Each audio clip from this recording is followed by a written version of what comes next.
Welcome to Home Health 360, a podcast presented by AlayaCare. I'm your host, Jeff Howell, and this is the show about learning from the best in home health care from around the globe.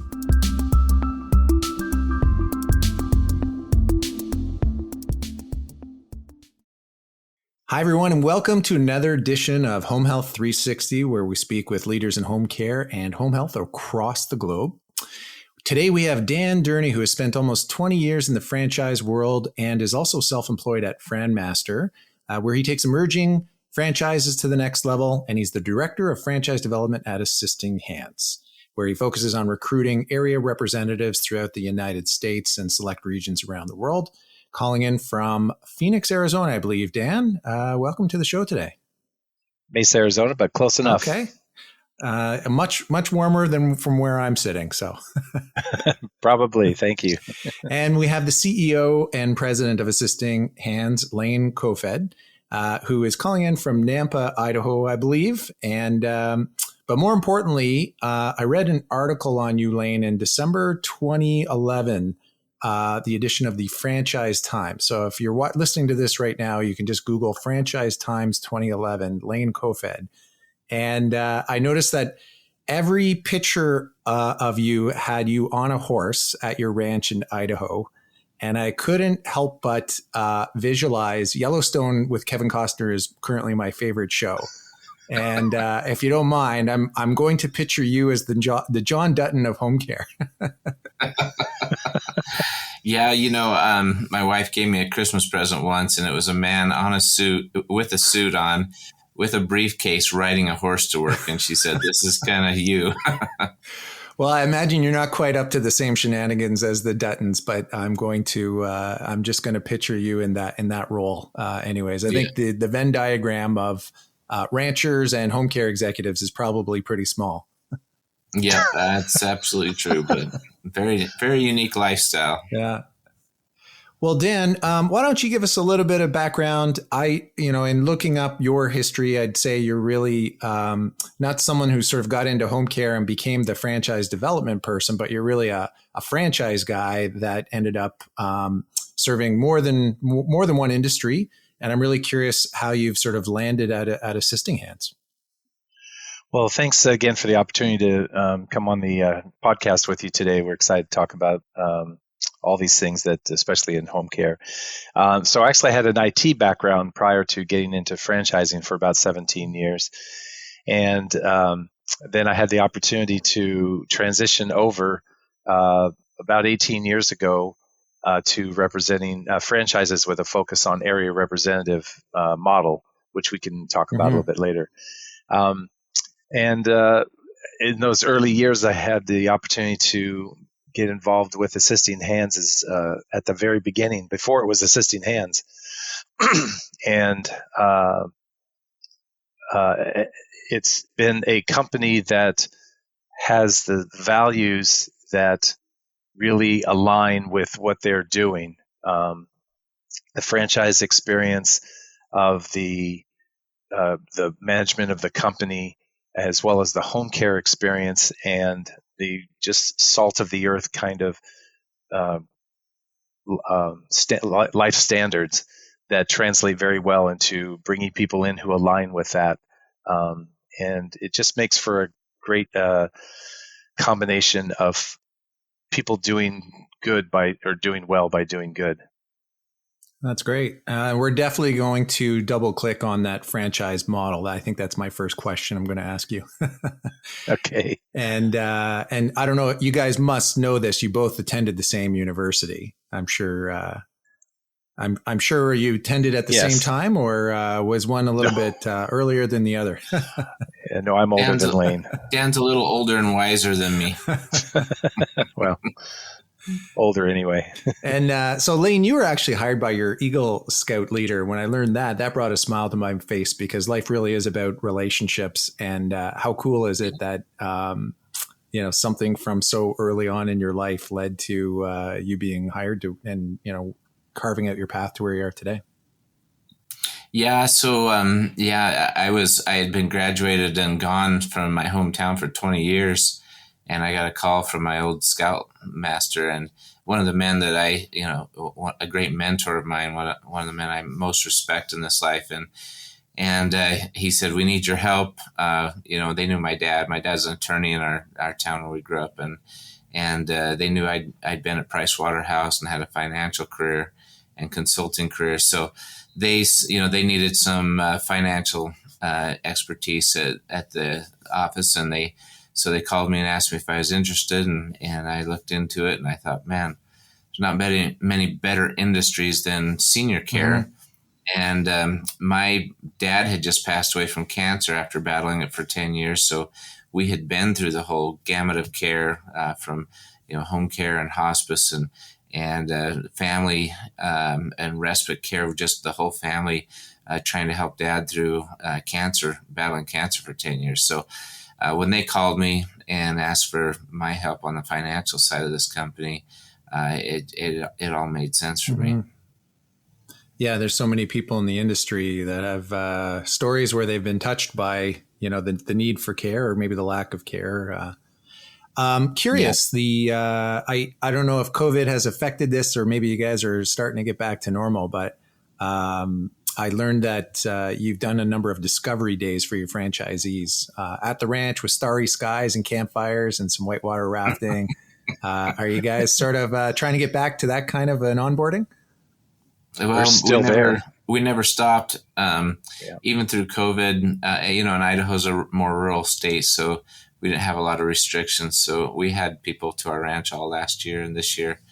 And the idea is just to really get to know people, and sometimes out on a horse with them in the starry skies, or the clear skies in the summer and the starry skies in the winter. But you just get to know somebody, get to know a lot about them. Yeah. It's no matter what industry you're in, it's important to break bread with your colleagues. And, in a remote virtual world, it's really a challenge to do that. So that's great to see that. Yeah, we actually did a couple at the beginning of COVID, a couple of discovery days virtually, and it just doesn't have the same impact. Yeah. You don't really get to feel and sense who the person, that's there in front of you like you do person to person. So we went back pretty quickly to in-person discovery days at my ranch. Yeah, that's great. And those franchisees have an open invitation to come on out and ride anyway. Yeah, because both of those scenarios, they ended up becoming franchisees. Oh, that's great. Yeah. Well, I'll drop a Yellowstone reference. I suppose you don't drop them off at the train station afterwards. So if anyone watches the show, they'll know what that reference means. I have had a couple people say I've never been dropped off at the airport with a trailer full of horses in the back before. That's amazing. Well, and just to clarify, we do have a reputation in the franchise world of having a very unique discovery day. And it actually came out at a national conference in a breakout session for franchise development with a panel of different franchisors in different industries, including one of our competitors, who actually made the comment that Assisting Hands has the most unique discovery day in all of franchising. Yeah. So it's a lot of fun. Yeah. It's a lot of fun. The actual panelist said you don't need to have a dog and pony show to have a great discovery day, and a few people in the room said, "Well, actually, Assisting Hands does do a dog and pony show, but it's the real deal." Literally. Yeah. Oh, that's funny. Well, speaking of unique, so here's what I know about your franchise framework. You have 4 levels. This is typically seen a little bit more in the restaurant industry where location is such a factor. And here's what I know is that, so level 1 would be the single franchise owner. That's what we always commonly refer to or think of as just the one-off franchise owner who has one territory. The multi version of that, where let's say you're in a town of 80,000 people and the franchisor has developed 4 territories for that city, then you could end up having those 4 territories as an example. And then you guys have this notion of the area developer and the area representative. So can you guys bring us through how this model works and what would it take for me to be a developer or an area representative? So I'll clarify a little bit on that. So our territories are approximately a couple 100,000 in total population. So that's a single unit territory, 25 minimum of 25,000 seniors over 65. Multi-unit, we allow a franchisee to cover up to 3 territories from one office without having to duplicate the office scenario. And we reduce the price for that. So that would be a multi-unit owner where they secure multiple territories, and typically in a contiguous fashion. The area representative territory is typically between 4 and 6 million in population. They're responsible for developing between 16 and 24 units over the course of 10 years. And that's through a series of recruiting franchisees. But more importantly, they're in the role of a mentor or coach, really more of a support role. And that's the characteristics we look for, as well as being financially viable to take on that bigger investment. They will still operate their own location to learn the business, which is crucial for us, but then they are able to then help recruit franchisees and support them on an ongoing basis. And that area rep shares in the royalties and the franchise fees with the franchisor very generously, 50-50. Yeah, this is very rare, especially in the home care space. In a lot of services industries, it's very rare to have an area rep model.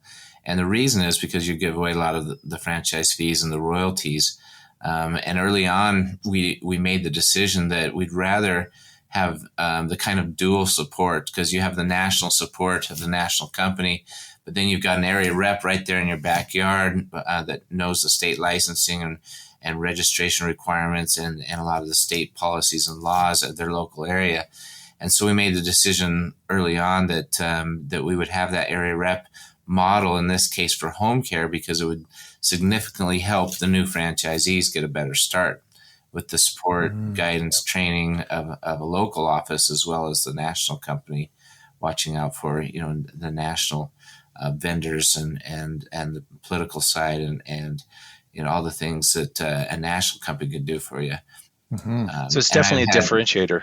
Definitely a differentiator for us, like Lane says, very rare. I've had lots of competitors say, why do you guys give away so much? Why do you give so much of your royalties and your franchise fees to your area reps? And I say, because of the model, because of the support, the additional training, resources, support of a local person. And besides, we like the idea of sharing the wealth, let everybody grow together, gain wealth together. The area reps are all doing incredibly well with us. And the kind of thing that we believe in is building wealth together and building resources together. And so that there really are our, closest allies, best partners, most loyal franchisees are our area reps. So. Interesting. So if I'm a potential franchisee, what I'm hearing is that I'll probably have this accelerated path to success with maybe one extra layer of a safety net, that I've got this area rep that is sort of almost my front lines coach. Yep. That knows my area really well and it has a vested interest in making sure that we succeed together. That's exactly it. Yeah. Now, and then so my understanding, there's about 65 home care franchises and only less than 5 are using this kind of an approach. That's the latest we've heard, is less than a handful out of the 65 plus senior care franchises have an area rep model. That's correct. And 0% probably would have a dog and pony show as well. 0%. Well, one, whatever our 1%. Lane's the math, whatever 1 out of 65 is percentage wise. Yeah. It's kind of funny because it's not something we do just to show off. I grew up, my dad was an attorney. We had horses, we had cattle, we had work to do.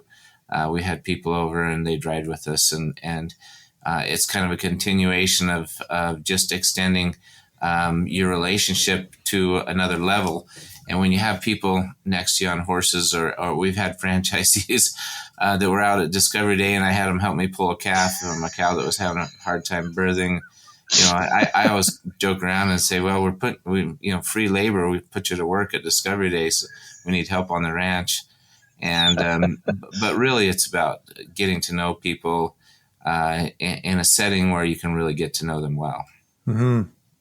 I saw in 60 Minutes recently, there's actually a university that's on a ranch now, and you have to apply to get into it. And they go through academic learnings, but you're also living ranch life. You're up at the crack of dawn, you're milking cows. And I thought it was really fascinating that they're combining academics with just the life skills that you learn on for being on a ranch. Yeah, I grew up milking a cow by hand every morning and night, and you can't miss. If you don't milk the cow in the morning and you don't milk it after school every day, then the cow suffers. And so it's something that teaches a lot of responsibility, because it's always got to be milked day in and day out. Well, Lane, I love your quote in a 2018 Home Healthcare News article where you say that you folks are between being a tortoise and a hare. And so how is being patient and not growing too quickly, how's that benefited your network? And can you give us an example of that? Well, so our belief is that every new franchisee, we want to have them, give them the kind of knowledge and skill and understanding of the business that we all have. And you can't do that in a rush. You can't rush that process. You can't put in too many at a time where you don't have those kind of resources. We could double or triple our resources, but again, the idea is that we want to grow responsibly, and we want to know everybody. We want to know their challenges. We want to, have that kind of relationship with them, and it's paid dividends. We've never had a lawsuit. We've never had anybody say that we didn't do our part as a franchisor to support and train and guide them. I think that's pretty rare. Our attorneys tell us that's really rare in the world of franchising, that we've never had any legal battles in our FDD. Yeah, it's very unusual. Well, I did read an article as well that I think it was Mike Drum accused you of being the nicest CEO as well. So yeah, he does give me a hard time about that. He says I'm too soft on people and too nice, but yeah. Do you guys have you grown by acquisition? Do you plan on growing by acquisition? How does that look if you guys are either on the hunt for acquiring agencies in that fashion, or is that just not on the radar screen? We've thought about it some. Conversion is what it's called in franchising, but every time we've kind of worked towards that, there's obstacles there. Of course, they've got franchising is zip code based, demographic, protected territories, and a lot of times that doesn't quite work with the existing businesses. There's a few obstacles, so we're not opposed to it, of course, but we're growing incredibly well with just mostly with the broker networks and word of mouth. People have come to us and want to be part of this industry. Good-hearted people that want to care for people in their communities, and they want to be do something good in the and close to home, not have those commutes. So we found a lot of success just in word of mouth, actually, and also the brokers are really good to us. I would just say that we've had some folks that we've talked to about doing conversions, and exactly what Lane said, the territory restrictions that they haven't been used to. I mean, there was a reason they were operating as an independent business, is because they didn't want to have restrictions. So conversions are difficult in some industries, much easier to do. Like in real estate, it's a lot easier to do conversions and other kinds of service-based companies. But when you have territory restrictions, it adds another level of difficulty for conversion. I would imagine the easier conversion is just someone who wants to sell and retire, and you've got a superstar franchisee who wants to expand their territory, and you give them the right of first refusal to absorb that acquisition. Yeah, exactly. And we call that a transfer. We're not necessarily converting their business to an assisting hands, but we are, but another assisting hands is basically taking over their clients and their caregiver lists. So it's not quite an acquisition like acquiring a building and a lot of fixed assets. It's more of a consumer, your clients and caregiver lists that are being acquired. And then the numbers of approximately 200,000 of a population and seniors being 25,000. I'm curious what your thoughts are on what you see out there as maybe what the average is in the industry. Well, we're pretty similar to many franchises. What's interesting, though, is, for example, we have a franchisee in a market that has about 300,000 total population. They've been around about 12 years. They do over $5 million a year. And in 12, 13 years, cumulatively, they've only served 5,000 people, just a little over 1% of their total population.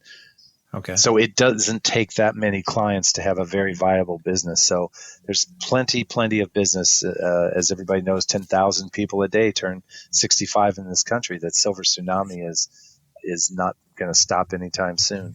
Mm-hmm. So if I'm a new potential franchisee, and whether I would go with Assisting Hands or another agency, what are the common mistakes you guys see that new franchisees make?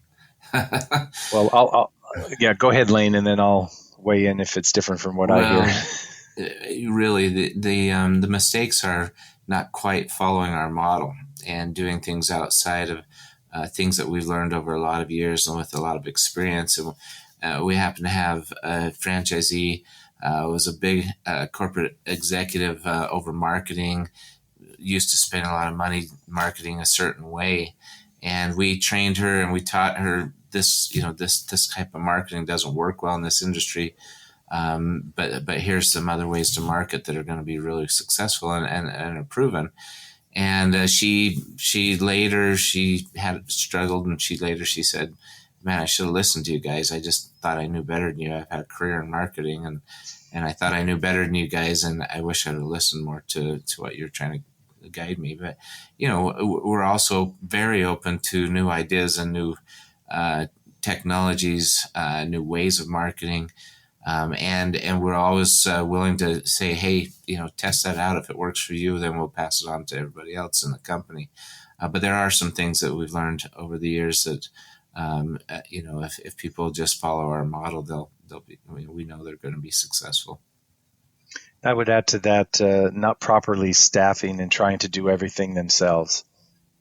You've got to be able to delegate. You can't be out doing marketing and then also having to run back and do a home assessment. And, you've got to be able to divvy up the assignments within the office. Mm. So trying to do it all themselves is not a good recipe for success either. Right.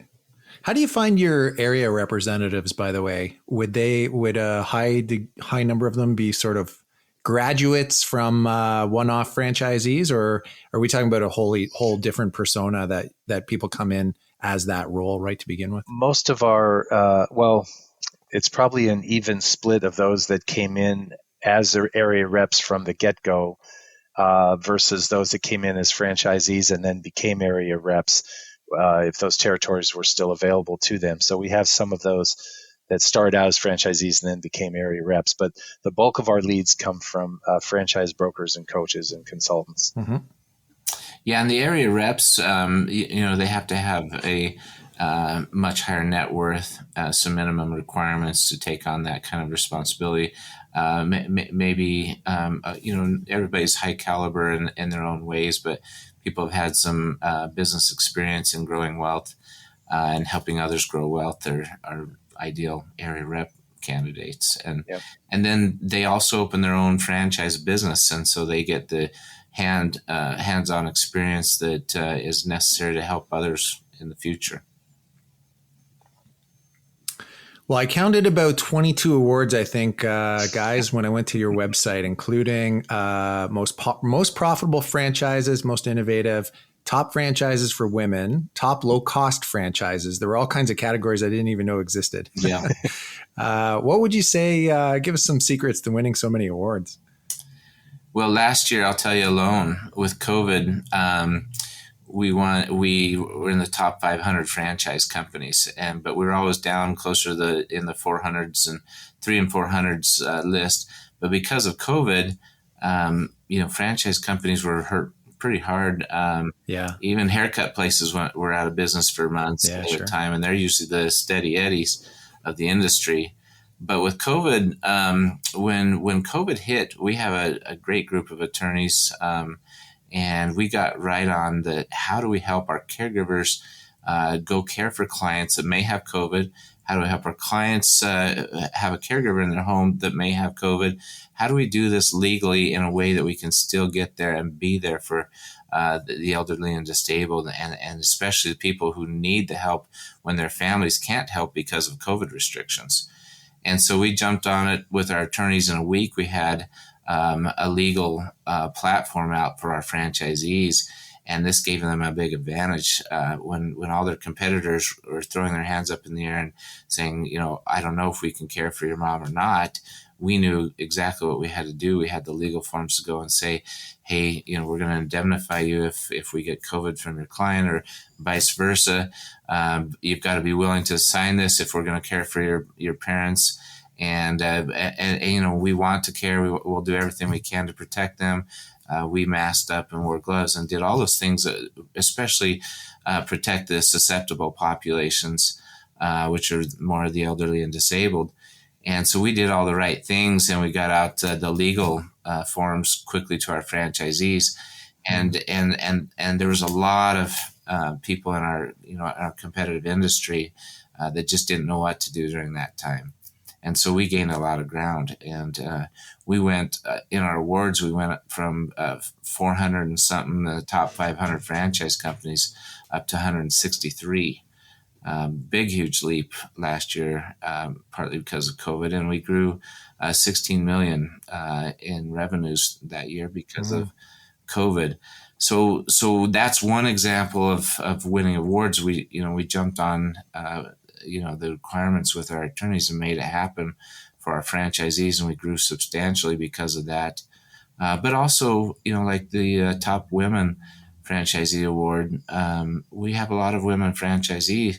They tend to have tender hearts, and they tend to want to care for people, and we add the business skills and the resources and the care and the compassion that they bring in. So we've got two sisters that work together in partnership, and we've got a lot of husband and wife combos, and we've got a lot of single combos, and a lot of those are women. So we win awards for that. We win awards for growth every year. We win awards for veterans. And I think we added 3 veterans last year. Yeah. And we win awards for, our franchisee feedback. Our people validate really well for us, and are grateful for the resources we provide to them. So, we've had a good string of awards, and we're grateful for them. And I would add, not just in the franchise realm, but also in the industry itself, home care awards from the home care industry, in addition to franchisee satisfaction awards and things like that too. So, yeah. Well, in the case of you moving really quickly to get all those legal documents in a row, that would be more a case of you being much closer to the hare than the tortoise. Yeah, right. And the support and the guidance and the training side, you can't. And that's part of not growing too fast. We have the resources, right. We have the people, we get the help that's needed right to them. Yeah, sure. And you can be nimble. Yeah, that's a big part of our belief system. We just don't want to let anybody down.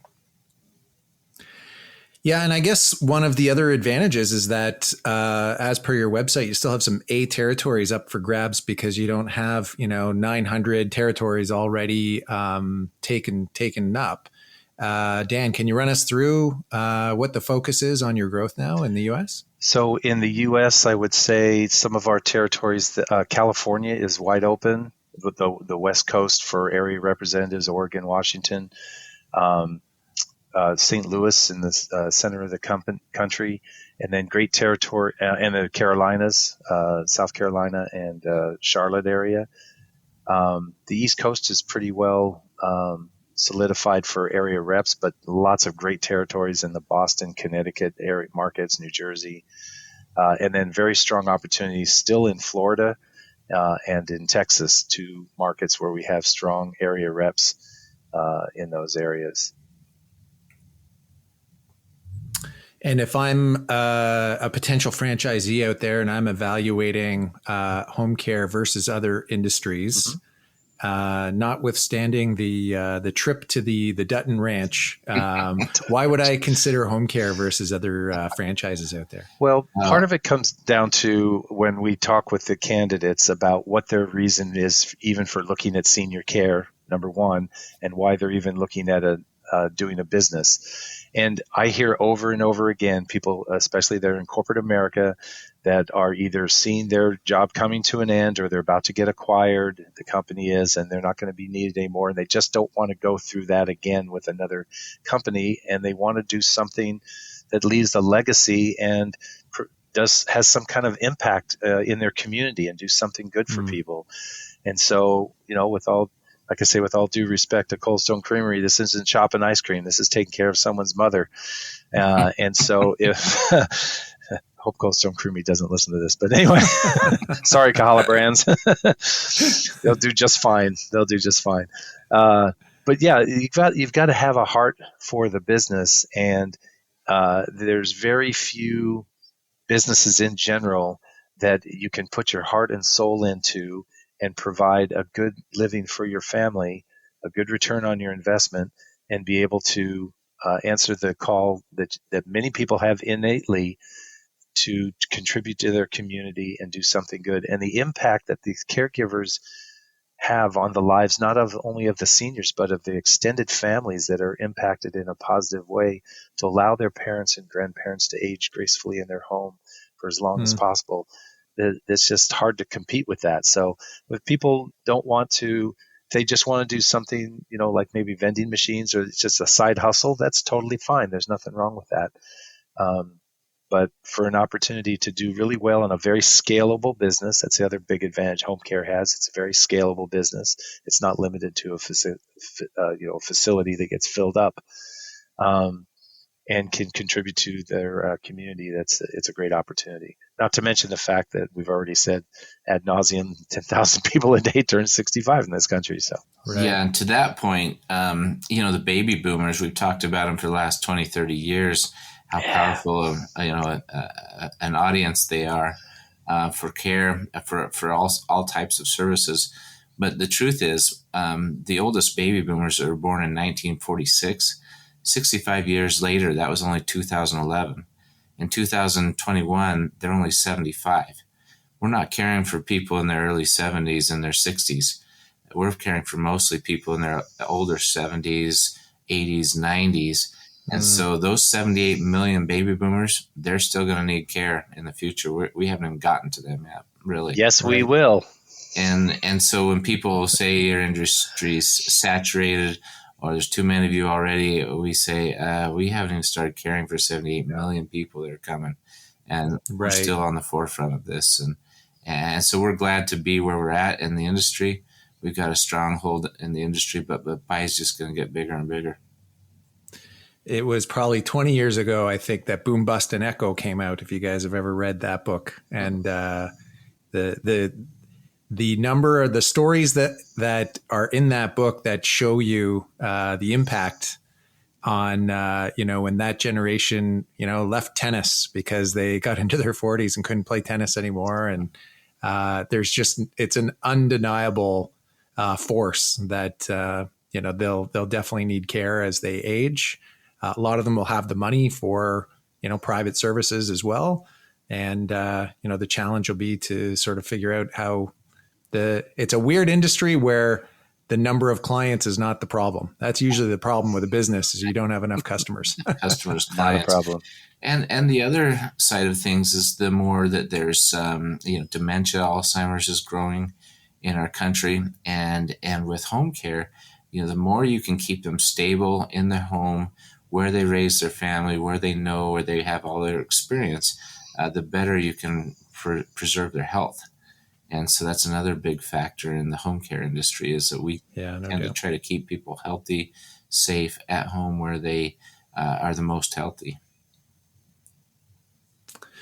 Well, gentlemen, we're bumping up against our time, so I'll get you out of here on this two-part question. Dan, we'll start with you. Give us a reason to be concerned about the future of care in the home, and then a reason why we should all be optimistic. A reason to be concerned about the care in the home. Well, the only thing that I hear right now is concerns about recruiting caregivers and finding the right people. And caregivers are a little bit different type of person than someone working in a restaurant. They have more of a nurturing heart. They won't necessarily jump ship for 50 cents an hour type of thing. And I think finding those people and being focused on, assisting hands is only as good as the caregiver that you send into their home. So the focus needs to be on taking good care of the caregivers, and the caregivers will take great care of the clients. So I think as long as we stay focused on bringing the right people in and paying a little bit more if we need to do that. But I think that would be maybe the concern. But that's across multiple industries. And I think that's something that we have a leg up on because of our focus on taking good care of the caregivers. And then optimism is, as we've talked about, it's a great growing industry. I think you mentioned something about focus on boomers when I think that's how the Dodge Caravan came about when Lee Iacocca was evaluating people who would drive a minivan. Now you couldn't drive one on a bet with the boomers. So it's a great opportunity to be involved with a company that, especially that's if you're aligned with the same values, then you don't have that internal conflict of, well, I kind of like what I'm doing, but I can't stand the people I'm working with. So if you can take that out of the equation, I think that goes a long way toward being having an optimistic opportunity to work with Assisting Hands. Yeah, as far as challenges in our industry, I used to joke that, the only thing that would destroy our industry is if there was a global pandemic and the senior populations of the earth were wiped out, and that would definitely harm our industry. And now I can't use that joke anymore because it actually happened. But we found that but because people couldn't get to their loved ones, they couldn't go into facilities, to nursing homes, to hospitals, to assisted living facilities and help them, visit them, give them the care that they need. We became even more essential and more critical during a pandemic. And it also gave us a reason to, to continue to strive to give that compassionate care, to help people maintain their dignity and independence, to care for them like their family would care for them. And so our challenges, like Dan said, with caregivers, we've focused a lot on the kind of training and resources that we can give them that create loyalty, that educate them, that create goodwill with them, and they become loyal partners and close workers for us. And then so we focused on that, as well as providing the kind of care that families are looking for, the kind of care they can trust, the kind of care that they would hope that they would receive. And part of that is training caregivers to not just be babysitters, but to go in there and help the people that they're caring for, to help them better their lives, have better nutrition, have exercise, do the things that will give them health and strength and make their day brighter, rather than just be a babysitter or just sit with them. And so we focused on those things as a company and as a way to overcome the challenges of our industry. But truly, we feel that the future is very bright for senior care, home care, and partly because of just the aging populations, but also partly because all the economic and political chaos of our world, we feel like we can be a strength there for families that need our help. Yeah, sure. The one of the silver linings of the pandemic is home care has never had higher brand awareness. Mm-hmm. And with the silver tsunami, necessity is the mother of invention, right? Yeah. So the gap of too many customers and not nearly enough caregivers has to be solved at some stage. And I'm sure we'll continue to try to bridge that gap. So that's right. Well, thanks, guys. I've learned a lot about Assisting Hands today. This has been incredible. I'm definitely going to keep an eye on you guys, and I want to thank you for coming by. And hopefully one day we'll catch up at a conference someday soon. That'd be great. Thank you, Jeff. Okay. Take care, guys. Take care. Bye. Bye. Home Health 360 is presented by AlayaCare. First off, I want to thank our amazing guests and listeners. To get more episodes, you can go to alayacare.com/Home Health 360. That's spelled Home Health 360, or search Home Health 360 on any of your favorite podcasting platforms. The easiest way to stay up to date on our new shows is to subscribe on Apple Podcasts, Spotify, or wherever you get your podcasts. We also have a newsletter you can sign up for on alayacare.com/Home Health 360 to get alerts for new shows and more valuable content from AlayaCare right into your inbox. Thanks for listening, and we'll see you next time.